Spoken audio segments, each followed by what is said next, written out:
A aba de emitir nota fiscal, que pode ser encontrado no canto superior direito da sua página, vai lhe permitir, como o nome já diz, emitir uma nota fiscal.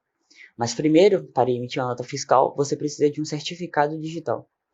Após você fazer o upload do seu certificado digital aqui, você pode vir para a segunda etapa, que é a etapa de cliente. Aqui você pode selecionar um cliente que já existe, ou você pode cadastrar um novo cliente. Ao clicar em cadastrar um novo cliente, você vai indicar se é uma pessoa física, uma pessoa jurídica ou uma empresa estrangeira.